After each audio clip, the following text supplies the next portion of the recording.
은혜로우신 아버지 하나님, 저희들 지난 한 주간의 삶을 통하여서 무사히 보호해 주셨다가 거룩한 안식일을 기억하여 우리가 이렇게 각자 있는 곳에서 예배할 수 있도록 도와주셨사오니 감사드립니다. 특별히 지난 한 주 동안 살아가면서 이 죄악된 세상에서 혹 상처받고 혹 아픔을 겪고 고통당한 분들이 계십니까? 하나님, 우리가 이 예배를 통하여서 찬양을 통하여서 하나님의 살아있고 생명이신 말씀을 통하여서 그러한 심령들이 위로받고 용기를 얻고 다시 한번 하나님의 말씀대로 살아가기로 결심하는 귀한 한 시간 될 수 있도록 인도하여 주시옵소서. 예수 그리스도의 이름으로 감사하며 기도드리옵나이다. 아멘.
하늘에 계신 거룩하신 하나님 아버지, 오늘 주일 들어 첫 번째 맞이하는 주님의 귀한 성일에 우리들이 주님 앞에 머리 숙여 주님께 경배드릴 수 있도록 은혜심을 감사드립니다.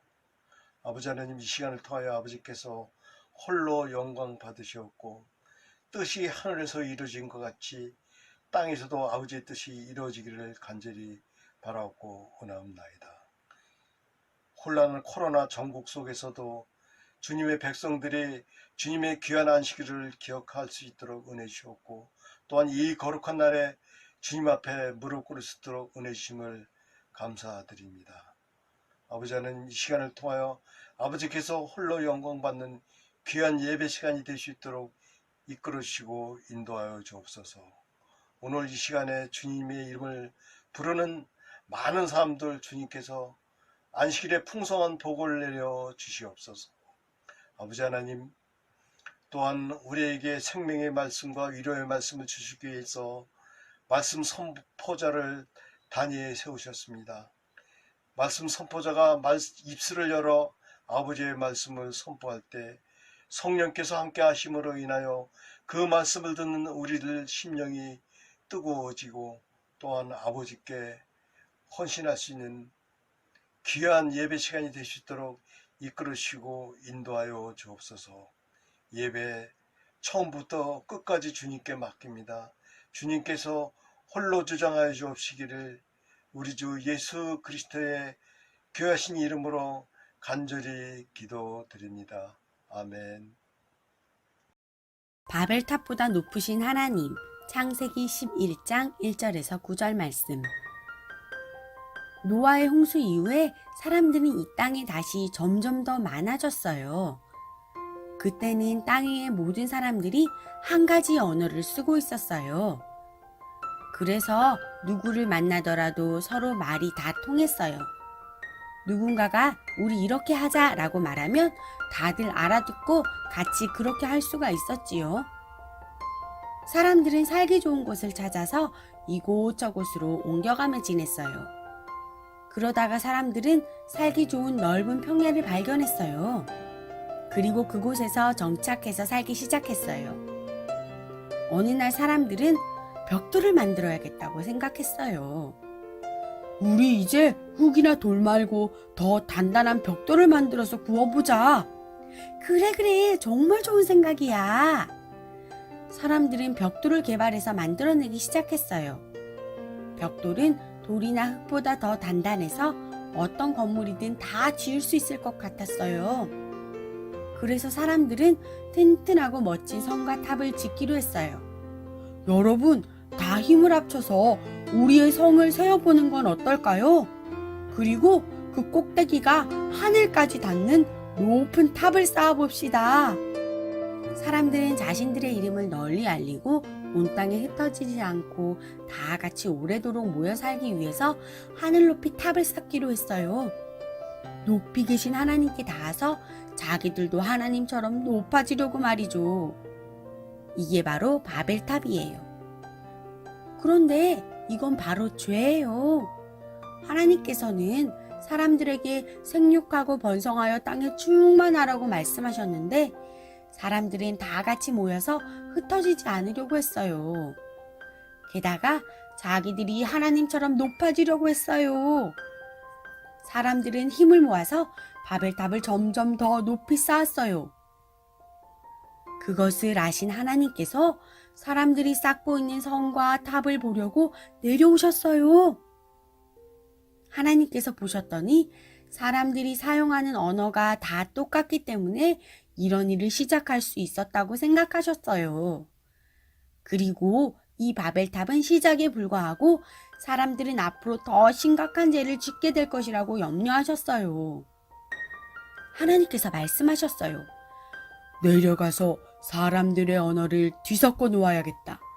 그래서 자기들끼리 하는 말을 다른 사람이 전혀 알아듣지 못하게 해야겠어.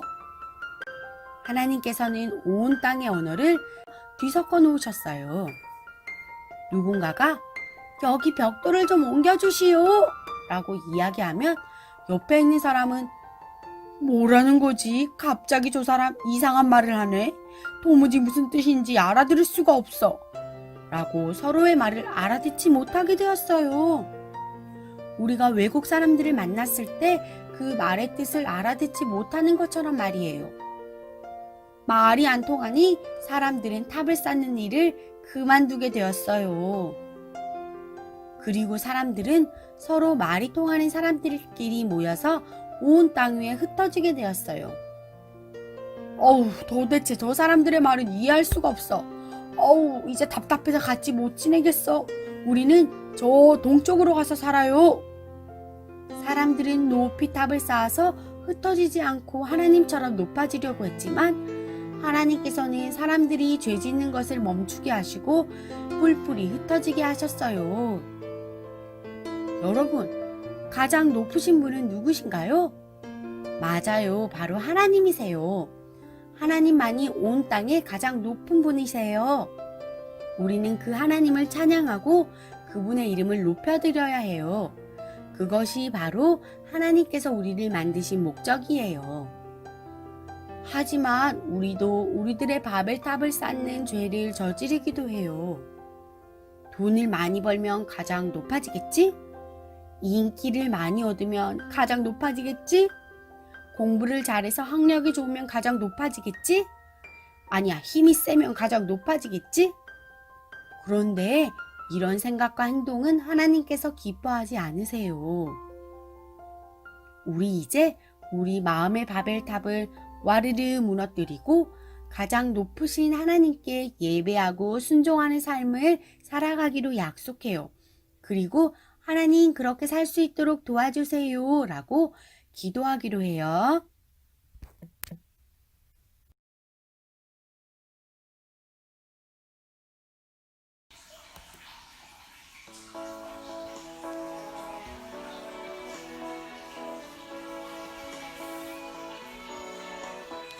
태초에 하나님께서 우리를 위해 세상 만드셨고 오래전 예수님께서 우리를 위해 죽으셨네. 다시 살아나신 예수님 다시 오마 약속하셨네. 우리를 데리러 다시 오시면 우리 함께 가요 하늘나라.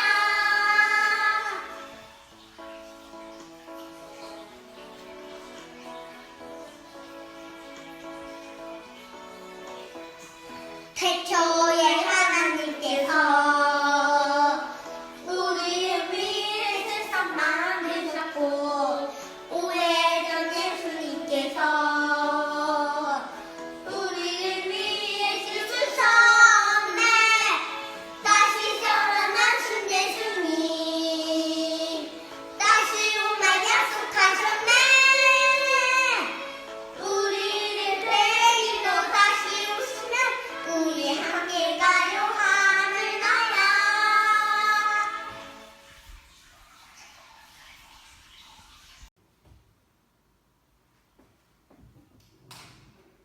엘리페 성도 여러분, 한 주 동안도 평안하셨습니까?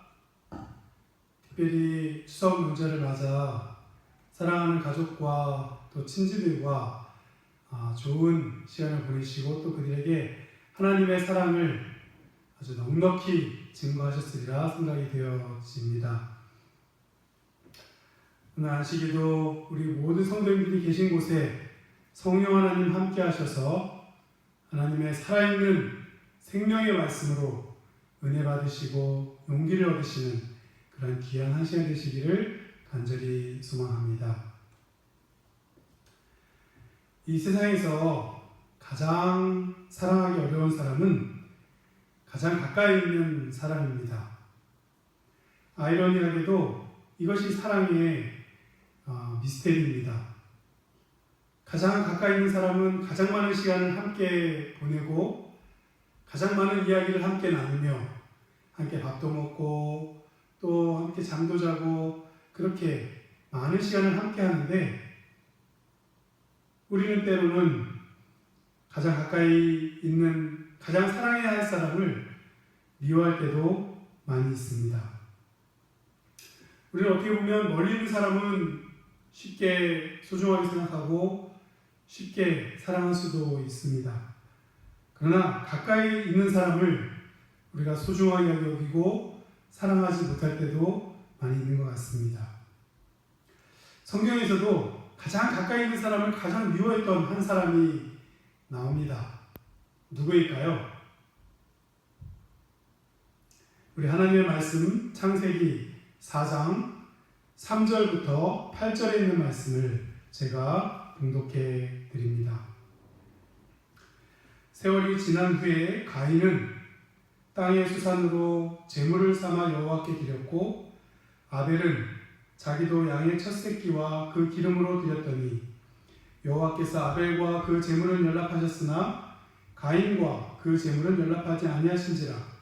가인이 심히 분하여 안색이 변하니 여호와께서 가인에게 이르시되 내가 분하여 함은 어찌미며 안색이 변함은 어찌미뇨.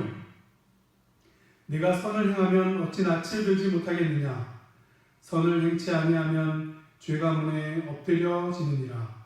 죄의 소원은 네게 있으나 너는 죄를 다스릴지니라. 가인이 그 아와 아벨에게 고하니라.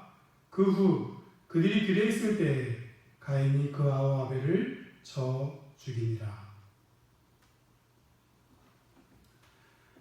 저는 오늘 이 창세기 4장에 있는 가인 이야기를 본문으로 해서 슬기로운 분노라는 제목으로 은혜를 나누고자 합니다. 가인은 가장 사랑해야 할 동생을 미워했습니다. 그리고 그 동생에게 분노했습니다. 그렇게 분노하다가 결국은 자기 동생을 돌로 쳐 죽였어요. 무엇이 가인으로 하여금 동생을 미워하고 죽이도록 했냐면 바로 그의 분노였습니다. 저는 이 창세기 4장의 말씀을 통해서 가인이 왜 이렇게 분노했는지 세 가지 이유를 좀 여러분들에게 말씀드리고자 합니다. 가인이 분노한 첫 번째 원인이 무엇이냐면 그것은 인정받지 못한 마음의 상처 때문입니다. 누군가에게 인정받으려고 하는 것은 사람의 뿌리 깊은 본능입니다. 사람은 누군가의 인정을 받을 때 그 사람을 위해 목숨도 내어놓을 수 있습니다. 인정받고 싶어하는 욕구는 나쁜 것이 아닙니다. 하나님에게 인정받고 사람에게 인정받고 싶어하는 욕구도 결코 나쁜 것이 아닙니다. 그런데 가인의 문제는 잘못된 방법으로 인정받고 싶어 했다는 것입니다. 하나님께서는 아담과 하와에게 그들이 타락한 이후에 어린 양을 잡아 드리는 제사에 대해서 분명하게 알려주셨어요. 그리고 아담과 하와는 그의 가족들에게 그의 후손들에게도 그 사실을 잘 전달해 주었습니다. 그런데 이 하나님께서 원하시는 최고의 선은 하나님께 예배하는 것이고 그 예배함에 있어서 자기의 생각이나 자기의 방법대로 예배하는 것이 아니라 하나님의 뜻을 쫓아 예배하는 것이 가장 중요한 것입니다. 그런데 가인은 그렇게 하지 않았어요. 아벨은 믿음으로 하나님께 나아가서 예배를 드렸습니다. 그리고 하나님께서 말씀하신 대로 양의 첫 새끼를 제물로 하나님께 예배합니다. 그러나 가인은 믿음으로 나가지도 아니하였고 그가 드린 제물은 그가 농사꾼이었기 때문에 자기가 열심히 농사지어서 수확했던 곡식들과 열매들을 가지고 하나님께 제물로 바치게 되었습니다. 그러나 그가 드린 제물은 하나님을 기쁘시게 하지 못했고 하나님은 가인과 그의 제물을 연락하지 않으셨습니다. 그런데 가인은 자기의 형편을 돌아보지도 아니하고 그저 하나님께 인정받지 못했다는 사실만으로 분노한 것입니다. 가인이 분노했던 두 번째 원인은 그의 질투심에 있었습니다. 가인은 동생 아벨을 질투했습니다. 동생 아벨이 그의 드린 제사가 하나님께 용납되고 하나님께 인정받고 하나님께 사랑받는 것을 그는 견딜 수가 없었습니다. 자신이 인정받지 못한 것도 분해 죽겠는데 자기의 어린 동생이 하나님께 인정과 사랑을 받는다는 사실이 더욱 그를 괴롭게 만들었습니다. 그 질투심이 분노를 일으켰고 결국은 그 질투 때문에 아벨이 죽임을 당하게 된 것이었어요. 이 질투는 아주 무섭습니다. 성경 아가서 8장 6절에는 사랑은 죽음같이 강하고 질투는 음부처럼 잔인하며 불길같이 일어나니 그 기세가 여호와의 불과 같으리라고 말하고 있습니다. 그 질투의 기세가 얼마나 센지 여호와의 불과 같다는 것입니다. 일단 질투가 시작되면 모든 것이 파괴되어 버립니다. 먹어도 배부를 줄 모르는 불길처럼 정말 많은 것을 집어 삼켜 버립니다.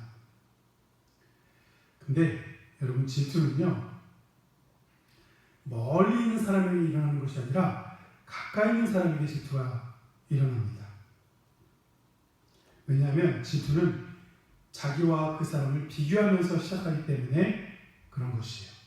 멀리 있는 사람은 우리가 쉽게 비교할 일이 없겠죠. 근데 가까이 있는 사람은 자기와 여러모로 비교가 많이 되는 것입니다. 가인은 자기 자신과 아벨을 비교합니다. 자기가 드린 제물과 아벨이 드린 제물, 자기가 드린 예배와 아벨이 드린 예배, 동생인 아벨을 동료이자 형제가 아니라 경쟁자로 대하며 그는 비교하기 시작한 것입니다. 이것이 비극의 시작이었어요. 형제의식을 가지고 동료의식을 가지고 서로 사랑하고 서로 도와주며 서로 협력해 나가는 그러한 관계가 아니라 경쟁자로 자기와 경쟁에 대한 대상으로 생각하며 비교한 것입니다. 그래서 여러분, 그리스도인은 어떠한 경우에서 비교해서는 안 됩니다.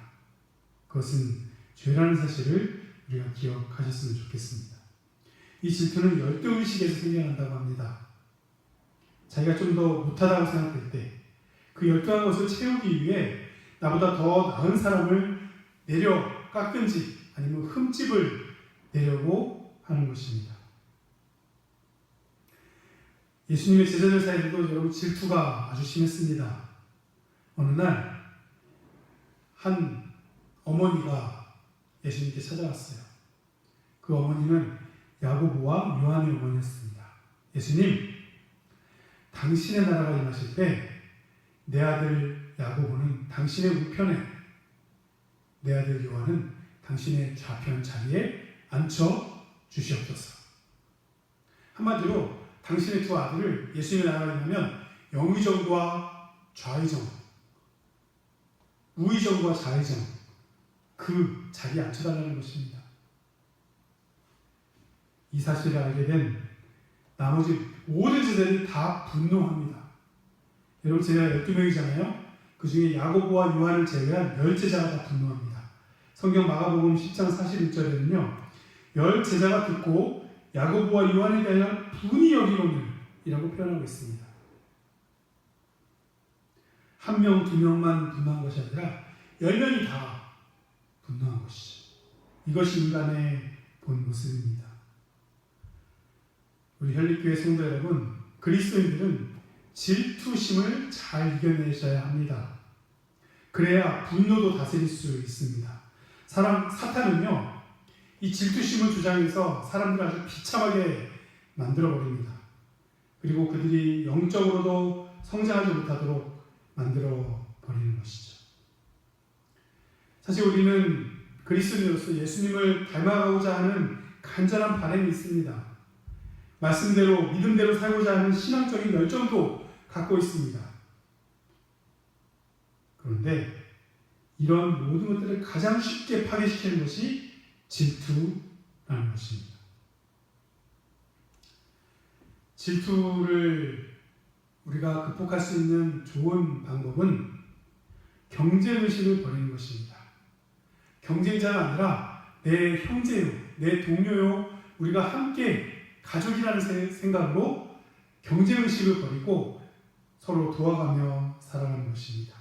그 형제가 잘 되는 것을 그 누구보다도 축하해주고 좋아해주고 함께 기뻐해 주는 것입니다. 여러분, 형제를 사랑하는 것이 하나님의 계명입니다. 내 이웃을 내 몸처럼 사랑하라. 이것이 하나님의 계명이고 그리스도인의 사명일진데 우리는 경쟁의식을 넘어서 사명의식, 동료의식을 가지고 함께 협력하며 살아가시는 우리 혈립교회 모든 성도 여러분들 되시기를 간절히 소망합니다. 가인이 분노했던 세 번째 원인은요, 잘못된 기대 때문입니다. 가인은 자기가 원하는 방식대로, 자기 마음대로 하나님께 예배를 드리면서도 하나님께서 그 열매를, 그 제사를, 그 예배를 응답해 주실 것을 기대합니다. 근데 하나님은 그의 제물을 연락하지 않으셨습니다. 가인의 마음 가운데는요, 또한 하나님께서 내 제물만 받아주시고 내 동생 아벨의 것은 좀 거절해 주기를 원하는 마음이 있었어요. 그러나 하나님께서는 오히려 자기의 것을 연락하지 않으시고 아벨의 것을 받아주셨을 때 그의 분노는 극에 달하게 됩니다. 그는 아벨과 경쟁하려고 했고 이기려고 했습니다. 자기의 거짓 예배로 하나님께서 알려주신 진정한 예배를 이기려고 했던 것입니다. 대체한 것입니다. 그러나 결국 이길 수 없음을 깨닫게 되자 그는 진정과 신령으로 예배하는 아벨을 죽여버리고 맙니다. 잘못된 기대가 분노를 하게 했고 결국은 살인까지 저지르게 한 것입니다. 근데 우리 사랑하는 혈육교 성도 여러분, 영감의 글에 보면요, 화요일이 이렇게 경고합니다. 마지막 시대에 야곱의 환란이 임할 때에 함께 하나님을 예배하던 많은 사람들 가운데서 그 환란을 견디지 못하고 떨어져 나가서 오히려 그 형제들을, 함께 예배하던 형제들을 핍박하는 자들에게 넘겨주는 배신자들이 생겨나게 될 것이다 라고 경고하고 있습니다. 우리가 믿음 안에 굳게 서지 않으면 이 가인처럼 거짓 예배하며 신령과 진정으로 드린 예배를 대체하는 삶을 살았던 많은 사람들이 정말 하나님 말씀대로 예배하는 사람들을 잡아다가 옥에 가두고 핍박하고 그들을 사형장에 데리고 갈 것이라는 것입니다. 오늘 우리들도 우리가 드리는 예배의 결과가 하나님께서 응답하시는 것인지 우리가 어떠한 기대를 가지고 예배하는지를 살펴보실 필요가 있습니다. 특별히 요즘 같은 시대에 코로나로 인해서 우리가 교회에서 예배드리지 못하고 각 가정에서 혹은 있는 곳에서 예배를 드리고 있는데 오늘 내가 예배드리는 자세와 나의 마음가짐이 그리고 나의 태도가 하나님께서 용납하실 만한 것인지 아닌지를 깊이 다시 한번 살펴보시고 우리가 하나님 앞에 신령과 진정한 예배를 드리기로 결심하시는 우리 모두가 되시기를 간절히 소망합니다. 모든 분노는 나쁜 것일까요? 이 성경에 보면요, 제가 좀 이렇게 조사를 해보니까 성경 전체에서 하나님께서 분노하시는 장면이 365회나 나옵니다. 365회. 1년이 365일인데. 그렇다고 오해하지 마세요. 하나님께서 1년 내내 화만 내시는 그런 분은 아니십니다. 다만 중요한 것은 자비롭고 노하기를 더디하시고 인자하신 하나님께서도 분노하신다는 것입니다. 근데 우리가 내는 분노와 하나님께서 하시는 분노와는 그 근본적인 원인과 목적이 다릅니다. 분노에는 두 가지가 있는데 첫 번째는 자기 기분대로, 자기 성질대로 내지르고 마는 그런 화가 있습니다. 그리고 두 번째는 특별한 목적을 가지고 내는 의분이라는 것이 있습니다. 화는 가인이 그랬던 것처럼 자기 자신을 위해 분노하는 것입니다. 그러나 의분은 하나님과 선한 목적을 위해 분노하는 것입니다. 화는 충동적이고 자기 감정을 다스리지 못해서 나오는 것인 반면에 의분은 세우는 것입니다. 어떤 목적을 가지고 의도적으로 화를 내는 것입니다. 이 화는 자기 감정을 다스리지 못하기 때문에 화를 내는 사람과 화를 당하는 사람, 받는 사람 모두에게 상처를 줍니다. 근데 성전에서 채찍을 주셨던 예수님 기억하십니까? 예수님께서 성전에 오셨는데 그 성전 마당에서 온갖 동물들의 울음소리와 그 짐승들을 더 비싼 값에 팔려고 하는 상인들과 좀이라도 더 깎으려고 하는 이 제사 드리려고 온 사람들과 또 그 상인들을 성전 안까지 들어오게 했던 유대 지도자들과의 그런 나쁜 관계, 이런 모든 것들을 다 알고 계셨던 예수님께서 노끈으로 채찍을 만드셨어요. 그 모든 사람들과 짐승을 다 성전에서 내어 쫓으십니다. 그때 예수님의 모습은 화가 아니라 의분이었습니다.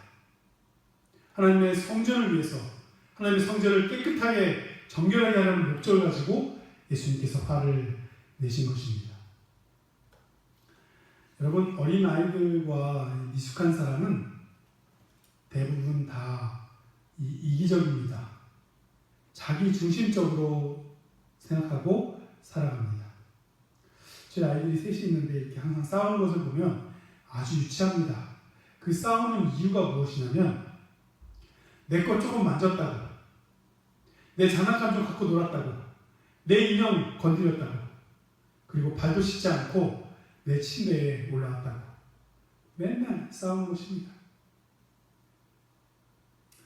그러나 성숙한 사람은 이타적이고 남을 배려할 줄 아는 사람입니다. 상대방을 존중해주고 그들의 입장을 이해하려고 노력하기도 합니다. 그래서 여러분, 미숙한 사람은 화를 내지만 성숙한 사람은 의분을 마음에 품습니다. 근데 가인은 의분이 아니라 화를 내고 있는 것입니다. 그의 분노는 하나님을 위한 것도 아니고 형제를 위한 것도 아니었습니다. 오직 자기 자신만을 위해 기분대로 성질을 낸 것입니다. 여러분, 반면에 다윗은 그가 아버지의 심부름으로 이제 음식을 싸들고 전쟁터에 있는 형들을 방문했을 때 다윗이 하나님을 무시하며 이스라엘 백성들을 조롱하고 멸시하는 장군 골리앗을 보게 됩니다. 그러면서 그의 마음 가운데 다윗은요, 의분을 품게 됩니다. 그리고 자기가 나가서 싸우겠다고 합니다. 저 할례받지 아니한 이스라엘 무시하는 저 골리앗을 내가 쳐부수겠다고, 자기가 싸우겠다고 이렇게 나섭니다. 그때 이 다윗이 꿀밤을 때리면서 이 조그만 게 뭘 한다고 네가 싸우려고 하느냐? 라고 이 다윗을 꾸짖던 큰형 엘리압에 대해서는요, 다윗은 화를 내지 않습니다. 그저 그 형에게 자기의 사명을 조용히 설명해 주었습니다. 다윗은 자기를 무시하는 형제들과는 싸우지 않았습니다. 다윗은 분노해야 할 대상을 정확하게 알고 있었습니다. 그는 골리앗을 향해 의분을 품었습니다. 우리는 가인처럼 화를 내는 사람이 되기보다는 다윗처럼 의분을 품는 그러한 사람이 되셔야 될 것입니다. 계시록 12장 17절입니다. 용이 여자에게 분노하여 돌아가서 그 여자의 남은 자손 곧 하나님의 계명을 지키며 예수의 증거를 가진 자들로 더불어 싸우려고 바다보레 위에 섰더라. 여러분, 우리의 대적 사탄은요, 자기의 원수, 자기의 분노의 대상이 누군지를 정확하게 알고 있습니다. 그래서 싸움을 준비하고 있는 것입니다. 그런데 남은 백성들은 오늘 우리의 분노의 상대가 누구인지 착각하고 있지는 않습니까? 우리가 싸워야 될 대상은 형제인 엘리압이 아니라 적장인 골리앗인 것입니다. 오늘 우리가 분노해야 될 대상은 우리의 형제요, 우리의 이웃이요, 우리의 교우들이 아니라, 우리의 가족들이 아니라 사탄인 것입니다.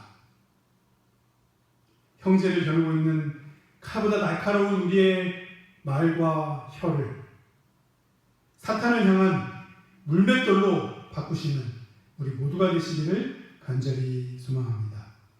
여러분, 이 성경 말씀에서는 우리가 그리스도인으로서 분노를 어떻게 극복해야 될지 몇 가지 팁을 좀 주고 있습니다.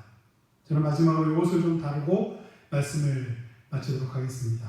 첫 번째, 우리가 분노를 어떻게 이길 수 있냐면 분노를 조금만 누출하는 것입니다. 사실 여러분, 이 분노는 감정입니다. 감정은 우리가 얼마든지 다스릴 수가 있어요. 우리가 기쁨이나 슬픔이나 이 분노 같은 것들은 우리가 좀 힘들긴 하지만 노력만 열심히 하면 우리가 다스릴 수 있는 것들입니다. 근데 여러분, 특이한 사실은요, 이 성경에서는요, 분노하지 않는 사람을 칭찬하고 있지 않습니다. 분노가 전혀 없는 사람을 칭찬하고 있지 않아요. 다만 노하기를 더디하는 자, 즉 분노를 조금 늦추는 사람을 탁월한 사람이라고 칭찬하고 있습니다. 잠언 16장 32절입니다. 노하기를 더디하는 자는 용사보다 낫고 자기의 마음을 다스리는 자는 성을 빼앗는 자보다 나으니라. 여러분, 노하기를 더디하고 자기의 마음을 다스리는 자가 용사와 성을 빼앗는 것보다 낫다라고 이야기하고 있는 것입니다. 우리 모든 혈육계 성도님들은 분노가 일어날 때 그 분노를 조금만 늦추시고 노하기를 더디하셔서 하나님과 같은 품성을 따라가시는 우리 모두가 되시기를 간절히 소망합니다.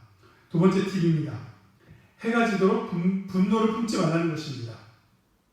분노를 그 마음 가운데 오래 갖고 있지 말라는 것입니다.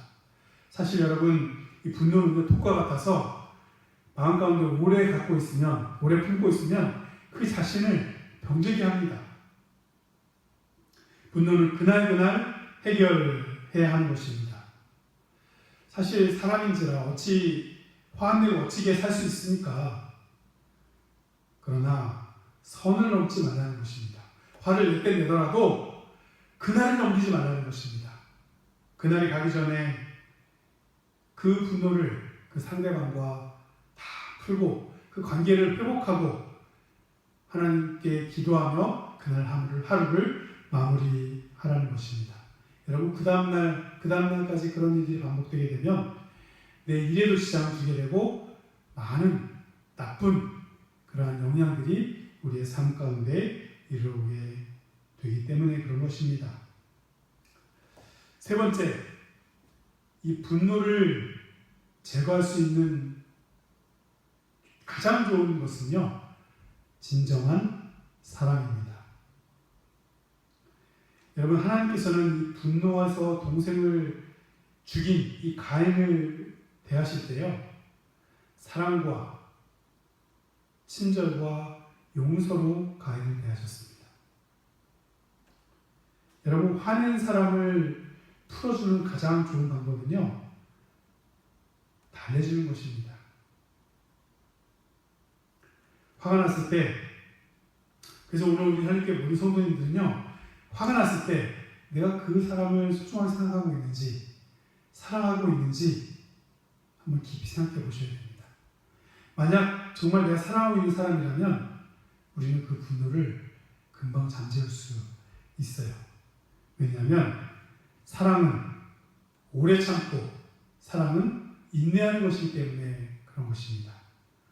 사랑장인 고린도전서 13장에서는요, 사랑은 성내지 아니하며라고 분명하게 기록하고 있습니다. 오늘 우리는 그리스도인으로서 내 이웃을 내 몸처럼 사랑하는 하나님의 말씀에 우리의 이웃들과 형제들과 가족들과 모든 사람들을 내 몸처럼 사랑하시는 하나님께 모든 성도들 되시기를 간절히 소망합니다. 마지막입니다. 이 분노를 조절할 수 있는 마지막 비결은 십자가로 나아가는 것입니다. 나를 위해 비참하게 고통을 당하신 그 십자가에 달리신 예수님 앞에 나가는 것입니다. 우리가 그 예수님 앞에서 어떻게 감히 분노할 수 있을까요? 나뿐만 아니라 나를 화나게 했던 그 사람을 위해서도 십자가를 달리신 것인데 어찌 그 십자가 앞에서 내가 그 사람에게 분노할 수 있을까요? 1만 달란트를 탕감받은 청지기인 우리가 어떻게 나한테 조그만 잘못한 그 100데나리온 빚진 자를 용서할 수 없을까요?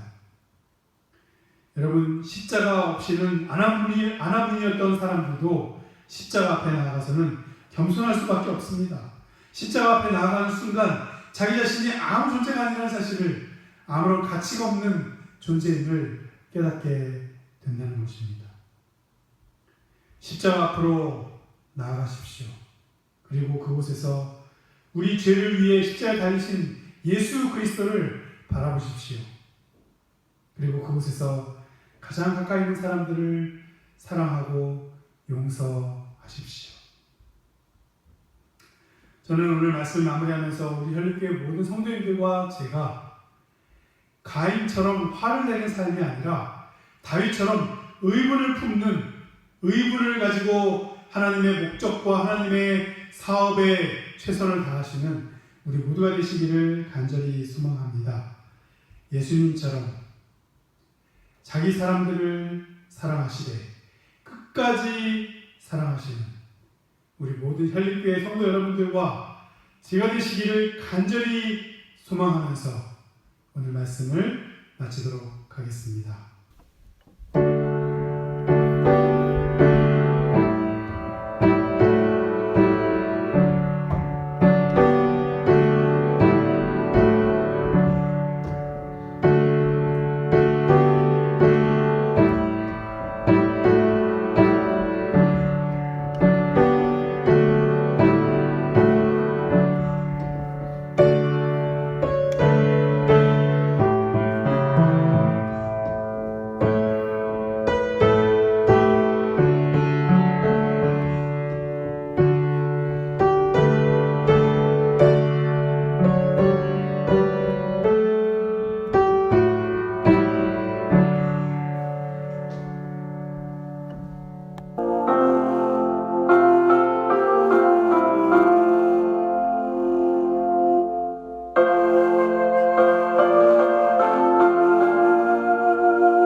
은혜로우신 아버지 하나님, 이렇게 힘들고 어려운 상황 가운데에서도 저들에게 일할 수 있는 건강과 또 기회와 은혜를 주셨사오니 진심으로 감사드립니다.